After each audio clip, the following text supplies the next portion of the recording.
Welcome to Software Leaders Uncensored with Steve Taplin. Welcome to Software Leaders Uncensored, where tech leaders drop the filters and just tell it like it is. I'm your host, Steve Taplin, serial tech entrepreneur, a guy who's launched 30 companies, had 20 of those not work out, 10 I scaled to success, and I turned that roller coaster of a ride into my book, Fail Hard, Win Big. This is my story where I teach you how to turn failure into your biggest competitive advantage and how custom software played a defining role in every win I have done. Now I'm the CEO of Sonatify Technology. We're a nearshore software development company. We help scale existing engineering teams with our nearshore talent. Today, I am joined by Oliver Tavakoli, who has been a multi-time CTO, former IBM engineer, is currently the CTO of Vectra AI. Oliver, welcome. Thanks. I'm glad to be here. If you would, Oliver, take a few minutes, walk our listeners through the journey of your career. Sure. I think for me, early on, when I kind of initially joined IBM out of school, I would say I was always drawn to hard problems. And so I was always, I found myself like within any development team being kind of the alpha engineer in the early stages of my career. And then I found that I actually had a skill of kind of like organizing a collection of people towards an end goal. And so I did a little bit of that while I was at IBM. I would call it like tech lead style thing. Went to a startup, had that startup be bought by Novell, went to my own startup, and the natural place I found myself career-wise headed towards is CTO rather than VP of engineering. So in high-tech companies, CTOs typically are, collectors of oddball mercurial talent, doing a lot of front running of technology, doing a lot of longer time horizon stuff, a lot of innovation, whereas the VP of engineering kind of runs the machinery to produce the product that is going to get shipped next month, next quarter, and stuff like that. So I have found myself over many years now, so pretty much from my early 30s, kind of being gravitating towards this role of CTO. And at various points in various companies of various sizes, what that role entailed just differs, right? So there is not a one size fits all CTO. There are some CTOs who run all of engineering. In most tech in Silicon Valley, that tends not to be the case. There's a distinct notion of the CTO role, and it tends to be longer horizon, vision, innovation, new tech, de-risking stuff that might come in the future. Also, I think this other kind of weird skill, which is the chief explainer, being able to explain hard technical and hard technology issues to a variety of different audiences in very different language, which almost makes them not sound like the same thing. Certainly, I think that's probably one of the biggest challenges of being a CTO is breaking down those complex technical issues into language that non-technical executives, board members, investors, CFOs can understand. Yeah, I think that while at the same time still being capable of having that conversation with the chief architect, with the data scientists, with the ML, AI folks, right? So you have to have a degree of dexterity in language. And I kind of view myself as kind of an LLM, in the sense that you can ask an LLM to create an entire paper for you on a particular subject or describe that subject in a haiku poem, and you need to basically be able to do both. You are the first CTO to come on the show after 100, and you're actually the 104th episode to describe themselves as an LLM. I love it. Yeah. I think in many ways we suffer as human beings. We kind of suffer some of the same issues as LLMs. You think of context windows getting too large. You think of how much memory you need to bring. You think of the tyranny of choice. If given too many choices in terms of how to solve a problem, there tends to be paralysis. You tend to see this in LLMs as well. And so I oftentimes describe my friends and family in terms of how many tokens can you manage in your in your context window? And how many choices do I need to give you before you start to flail? Gotcha. Well, tell us about Vectra AI. So Vectra AI, so I've been pretty much for the last 20 or so years in the cybersecurity business, and in the early stages that really entailed what I would call traditional cybersecurity, which is purely preventive in nature. So the notion is, if we can prevent bad stuff from happening, then let's just prevent bad stuff from happening because that's the easy button. I think the epiphany that strikes after a while, once you kind of grow up, is like, well, there's a certain amount of things you can prevent from happening in the first place. And then there's a whole bunch of stuff that is in the gray zone that for business agility reasons, for business viability reasons, you need to allow to happen. And the vast majority of them end up being benign. Some small number of them end up eventually kind of germinating to something that is very threatening. And so about, I guess it's now 13 years ago when I came to Vectra, it was really with this idea that the confluence of ML, AI, the ability kind of in those days, if you think of TensorFlow and some of the other kinds of technologies that were available, and GPUs, early GPUs before NVIDIA was worth north of $4 trillion.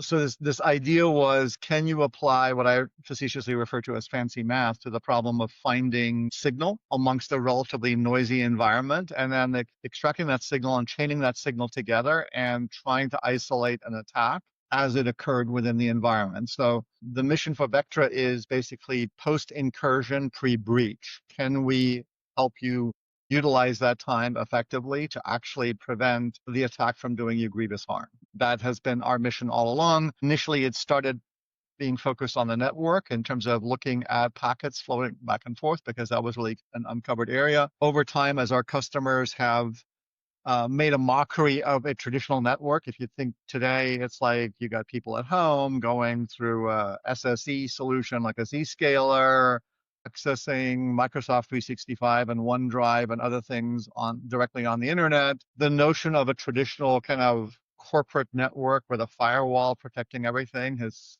kind of disappeared. You've got public cloud, you got SaaS apps, you've got this kind of interconnect. So we've had to kind of follow our customers into the fray and try and solve the problems that they've created through this kind of diaspora of data, diaspora of end users. So at this point, we look at logs, we look at packets, we look at everything and anything we can. The North Star is always, can we isolate signals that look like they could be associated with an attack and then chain them together to find an actual attack? And those things have become more complicated as networks have become hybrid, right? So this notion Yep. of you're at home, sometimes you're on a public Wi-Fi, you're connected to, or you're logging in to systems, you might actually have a connection back to your on-prem network. How do we stitch all of that together?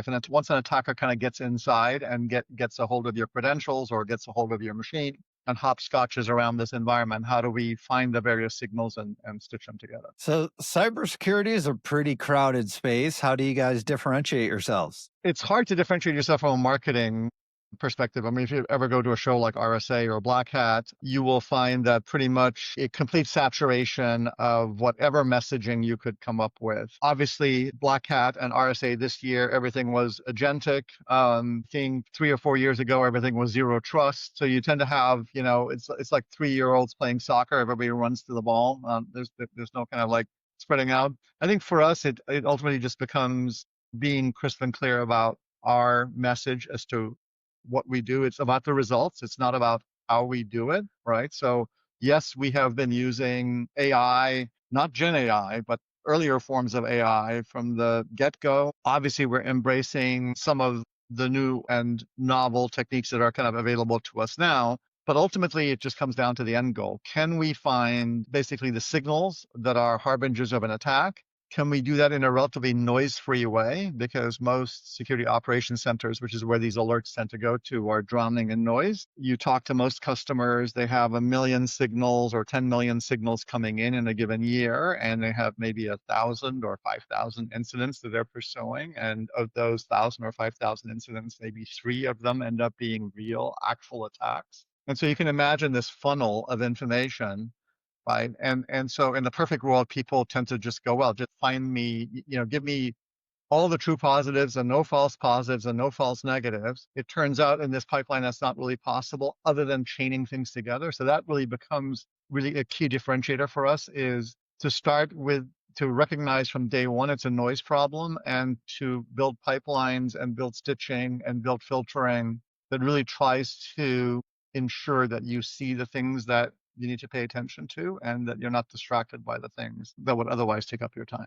Gotcha. Well, tell us about some current projects you're working on. So One of the kind of interesting current projects that we're working on is basically this exact idea, which is historically, we have been in the business of taking incredibly large quantum of data, like all the packets that are going across your network, as an example, and trying to extract the initial signals out of it and then stitch those signals together. We've recognized that we've done some relatively innovative stuff within our own signal space there in terms of how we stitch together and how we prioritize. But we recognize also that a lot of our customers still struggle with, okay, how do you go from that 10 million to the 1,000 or 2,000 things that you care about? How do you convince yourself that you can investigate those 1,000 or 2,000 things? And these are areas where Gen AI actually is the applicability of Gen AI to solving a set of kind of endemic problems to this space can be quite helpful. But effectively, the idea then is how do we build this entire pipeline and actually get you down to the incidents you care about, not just covering our signal, but covering really the totality of the signal that a security operations center typically needs to deal with. And so that can be EDR signal, from the likes of CrowdStrike and others. It can be signal from any number of products that people typically pump into their security operations center. And we really think it's kind of a combination of symbolic AI and Gen AI that ultimately solves these problems. You're seeing a lot of papers now come out that posit that simply giving a lot of data to an LLM in the raw doesn't. I mean, it can create hallucinations, it can create non-determinism, and it can just create flailing. So how do you break the problem down into parts that are kind of like how a human would think about it, and how an expert would think about it, and then go pursue those things using LLM and other tech? That's kind of the fun experiment we're kind of going through right now. Gotcha. Tell us about your software engineering team that's pulling off all this great stuff. Yeah, I think we started like 12 or 13 years ago. So we clearly have a software engineering team right now that has kind of grown up location wise. We started in the San Jose area, South Bay. Then it's like, okay, it's hard to hire here. We went to Austin, Texas, and opened up a relatively large site there. We started looking at whether we call this offshore or nearshore. Depends largely on your calculus. We ended up putting a relatively large site down in Dublin, Ireland. Again, we could find reasonably good talent and could hire rapidly. And most recently, now we have a team of about 40 or 50 down in Bangalore in India. So a lot of this ends up becoming a question of, where can you find talent? How can you do it at a reasonable cost? I think Gen AI throws another kind of interesting angle into it these days, right? Which is how much of what we can do can be done effectively? How much, not that we're replacing humans, but ultimately, if we're driving 30% more output out of individual humans because they are using these tools and gaining a degree of kind of dexterity, I think it's patchy. So the Gen AI impact, I would say, for certain problem spaces is clearly transformational. For other problem spaces and specific problems, it ends up being helpful at the margins. So I think as an industry, tech in general, I think everybody across the world is kind of going through the learnings of where you gain that productivity. And then you start looking at, okay, where do we find this talent? What kind of talent are you looking for these days, right? I always tell our employees at this point, if I'm doing a review for your performance next year, I am reviewing what you and whatever AI buddies you could muster collectively produced. It's not what you kind of individually can do, but so dexterity with these tools, being able to kind of sort through what these tools are good at, being able to set up automation pipelines and lash these tools into a process becomes really kind of critical to, I think, building out a new organization. And within our company for the last year, we basically have effectively an in-house team that is on the forefront of just driving Gen AI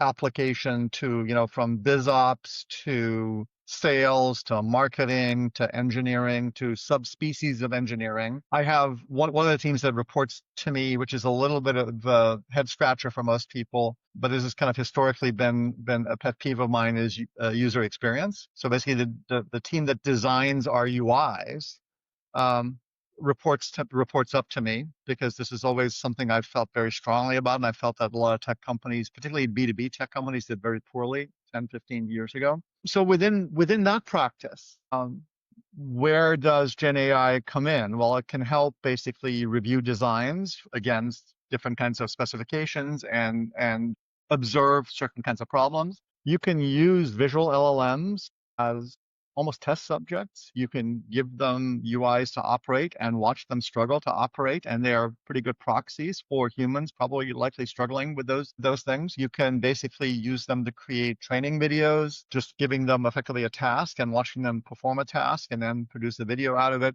So there's a number of things that we do kind of on a daily basis that we look to and say, okay, well, how can we do that better? How can we do more of that? I think particularly on the user research and testing side, I think Gen AI can be pretty transformative because over the years, we've typically hired companies that have found us test subjects that meet a certain criteria. They're users of a certain product, and then we run them through a series of experiments. It's pretty easy to conjure up an LLM that feed it a certain amount of data to gain, again, experience of a certain kind, and then say, now try and perform this task. So I think user research and UX, interestingly enough, will become transformed by Gen AI if used correctly. So, but these are highly specific within each realm, right? If you're in BizOps and you're trying to connect all sorts of data sources together that are the lifeblood of the company, there's a lot of latent information in the data that can be extracted that Gen AI is very good at, because humans tend to name things in ways that make sense to humans, but that Gen AI can also kind of follow along with. So understanding, where it applies, where it doesn't apply, what are the big movers, and then what do you need in terms of staff to help unlock that value? Because you may have a marketing team or you may have a BizOps team that isn't really imbued with a lot of LLM and Gen AI knowledge. So you need kind of an in-house team to automate all of that stuff and provide expertise. That's, I think, what every company is going through right now. So, Oliver, you've been the CTO of multiple organizations. What are some brutal lessons you wish you would have learned earlier in your career? I think early in my career, I was all about kind of collecting the smartest individuals. Like, I've always thrived if surrounded by people that I can really have intellectual sparring with. And so I oftentimes considered what is the collection of talent that I have at my disposal to go pursue certain kinds of projects. It was only 10 years, 15 years on in my career that I kind of realized, hey, EQ, the ability to kind of go play nice with others, the ability to kind of be of service to others, ultimately is the make or break. You can have the smartest collection of people, particularly in the CTO group. There's always this danger of kind of the ivory tower syndrome, where the rest of the team basically says, oh, yeah, these guys just, we pay them to go off and do things that we shall then subsequently ignore. And I think walking a mile in the shoes of the rest of the organization, going and visiting customers with sales, talking to the marketing team and recognizing that they need content that ultimately kind of builds up our reputation, talking to the engineering team and understanding what are their daily problems as opposed to front running it too much. I think a good CTO group is well integrated into the rest of the organization. You can have a very, very smart collection of individuals that are just like disconnected from the reality of the business. And that might be a fun job. It does not lead to fun outcomes. Gotcha. Interesting. What are some of the biggest challenges you're facing now? I think the challenges that we're facing now, a lot of it have to do with, I think the Gen AI one breaks a lot of people's brains because as engineers, we tend to think about determinism. You build a solution and you give it the same inputs, you always get the same outputs. And you do regression testing to ensure that this continues to happen. But I think where we will find ourselves going is we're going to tackle a series of problems that we would have never tackled in the past because they weren't really possible to tackle.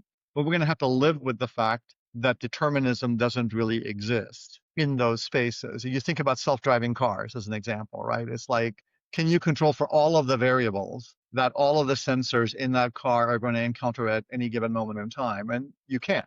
And yet, if you can get self-driving car technology to the point where in aggregate, it is 10 times as safe, there are 10 times fewer accidents, there are 10 times fewer fatalities than when humans drive, right?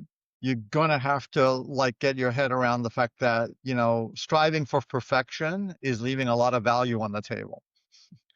right? And True. so, getting engineers to accept that perfection in certain problem spaces is not possible, that it slows you down too much, that you take the wins you can take. Recognize, like, the Security Operations Center is a classic example of this. We live with the mythology of the perfect Security Operations Center, right? So this notion that, we take a set of humans, it could be 20 humans, it could be 30 humans, it could be 5 humans, right? And we set them to the task of sorting through the alerts, and we give them playbooks, and we pretend that because we've given them playbooks that we've written for certain types of alerts, that we have a degree of determinism. Practical reality is you give that same playbook to 3 different humans in the Security Operations Center, you get 3 different outcomes. Human judgment always comes into play, but you get to pretend that we have determinism. If you give up on that, then there's a whole bunch of value that you can gain, and if you can outperform the existing machinery that you have, then it doesn't really matter whether you're perfect with every decision. You are on average better than the system that you're replacing. And that really has to be the goal. So this is, I think, one of the hardest things, because as engineers, we're just not trained to think in that way. We're not trained to accept the imperfections in the system, the known imperfections in the system. And so we can spend a lot of time. There's the old rule that says, you spend 80% of your time on the last 20% of the problem space, right?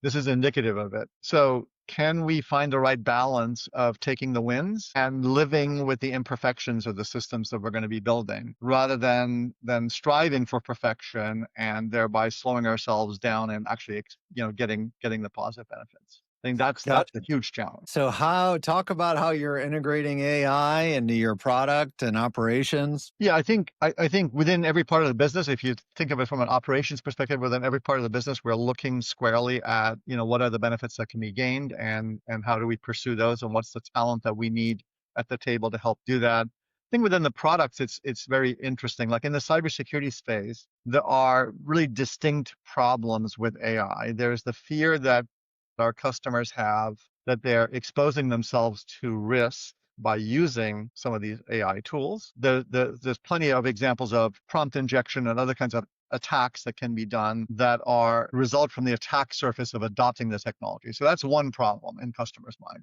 The other problem in customers' minds is that attackers are using Gen AI. And so what should I be watching out for? If you think about in days of yore, if you had email security, a lot of email spam detection and email phishing detection counts on the fact that the attackers just had, as an example, would use very stilted and broken English. Clearly, with Gen AI today, attacker can create basically a message that sounds like it was written by a native speaker of a particular dialect of a particular part of the country, even, right? Yep. And so the notion that your defenses are going to look for bad grammar and weirdnesses in the email, as an example, goes away. So people worry about, as attackers adopt these technologies, is this shortening my time? Is it making some of my existing defenses ineffective? And then finally, they ask themselves, oh, you, the vendor, and me, the customer, how can I be using this technology to be better at what I need to do on the defensive side? So on that last piece, I think we are doing a fair bit of work, but this is, again, I think where your UX team has to lead. Your user experience team has to really have conversations about, what customers are willing to accept, where their risk thresholds are, what is plausible within their environment. And so you can go anywhere from using Gen AI to extract a lot of information that's, again, latent in customers' environments by the way they've named things. You can from the early days, people have provided like natural language to query language support. But ultimately, I think if you think of this in the chat GPT sense, you just want whatever data we have, you want a chatbot on the front end of it, and you just want to be able to ask it questions in English. And you don't really care about how many queries it needs to run and what it needs to process and to distill down the answer that you want. You just want the answer that you want.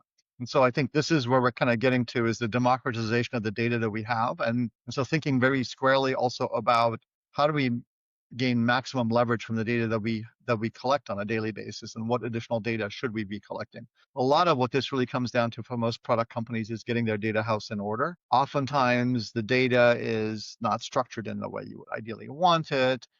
And yeah, it can be used for automation purposes, but LLMs stumble because LLMs are like humans, and humans, if they're not familiar with your APIs and your data organization principles will stumble. If you name the same thing differently in different parts of your data schema, then that confuses people. So getting your data house in order before you throw an MCP server on the front end of it makes a That, lot of sense. Thinking about the I, use cases, that's you still have probably to the think about biggest what are people one trying to do with these we things. see out there is companies having good data, consistent data, and then data governance, which everybody hates. Yeah, I think there's data governance, that there's just the ontology of the data, the schema of the data. I think oftentimes companies don't really discuss how they name things, what the relationships between things are, and over years you end up with this spaghetti. I mean, we see this kind of in our business operations, right? I mean, we have some data in Salesforce, we have some data in this customer success management platform, we have some data in this marketing platform, and yet all of that stuff needs to somehow come together.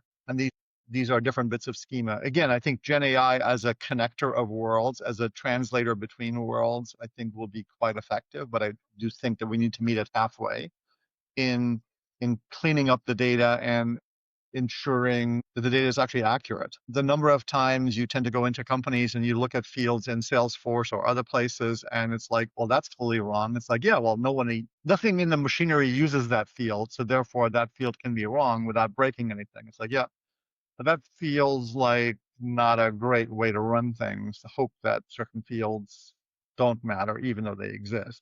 Yep. So a lot of efforts. What are some of the favorite AI tools used by your team right now? And I know if I asked you that in a week, it'd probably change because that's what happens. But what are Yeah, I some of mean, the current ones? we use a whole bunch of them.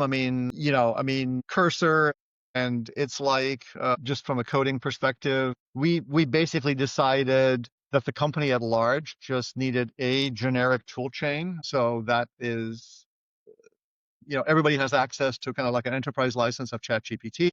That way we can at least control the fact that the back end of that is not, being used for training data. And we also can effectively, if an employee leaves, we can effectively wipe out all of their historical access to that system. But then, a lot of our work with regards to our products are on AWS, and so we are heavily in Anthropic and Claude, and have you made relatively heavy use of visual LLMs as well as part of that, right? This notion that you can take an LLM and lash it to a UI and have it operate that UI and watch it kind of get things done through that UI. So all of those things are in play, and then within each team, like our UX team, as an example, used to use a product for recording kind of customer conversations and annotating them for, tagging them, annotating them for purposes of being able to talk internally about, design challenges. We recently switched to a product called Loop Panel. That's a highly specialized product for dealing with recordings and managing those recordings, and again, gaining value out of it by applying Gen AI to these audio recordings, transcribing them, tagging them, finding common themes in them, sharing that with product management, sharing that with design, sharing that with engineering.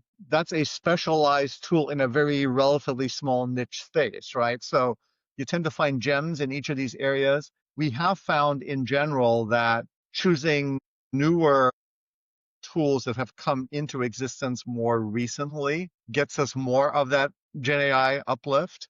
Taking the tools that we had 10 years ago and hoping that they graft on Gen AI to it in a reasonable time frame and a reasonably extensible way has proven more iffy. Yep. I'm with you. And it's constantly changing out there, to say Yep. the least. Oliver, thank you for getting uncensored with us today. As a multi-time CTO, you bring some great experience to the table. Appreciate you talking through them, how you have been attacking these challenges.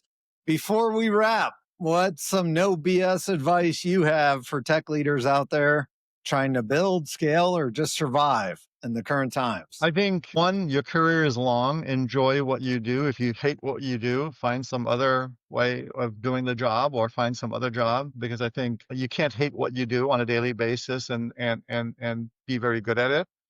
I Pay a agree lot of with that. attention. Pay a lot of attention to kind of the quality of relationships, particularly with your best people that you have. I mean, I have had people that have been with me for 10 plus years, and the only way that that happens is that you're really invested in their lives and have a sense of kind of what matters to them, both at work and outside of work, because 10 years, 15 years is a long time. And those things kind of come to the fore. And last but not least, in dealing with people who are less technical than you are, right? Or not technical in the same areas that you are, that does not actually mean that they're not as smart as you are, right? And so bring a degree of humility to those conversations. Understand that they have a lot of knowledge in areas, they have a vocabulary in an area that you don't. Meet them halfway, translate patiently your language into their language, and see what you can kind of gain back. Over time, as a CTO, you are a distiller and aggregator of information. Being skilled at acquiring information and the epiphanies that come with that different set of information from various places is, I think, one of the key values. And it's a lot of fun if you get to be good at it. Awesome. Oliver, thank you so much. That's it for this episode of Software Leaders Uncensored. I'm Steve Taplin. If you enjoyed the show, go ahead and hit subscribe. If you didn't enjoy it, well, why don't you go ahead and share it with your competitors? They could probably use the edge. Remember to fail hard, win big, and always build what matters. See you next time. All right, recording off. That's a wrap. Another great episode of Software Leaders Uncensored. Thank you guys so much for listening. I really appreciate it. It's a lot of fun doing this show. I love talking with great tech leaders. As a side note, if you're interested, check out my new book, Fail Hard, Win Big. This is the story of how I built 30 companies, failed on 20, and turned 10 into multi-million-dollar wins. The common thread with all of them was custom software. Also, if you need software development help out there, my company, Sonatify Technology, we deliver world-class software development engineers out of Latin America. We have a solid track record of helping companies launch better products and faster. Thanks again for listening. Appreciate it and appreciate you.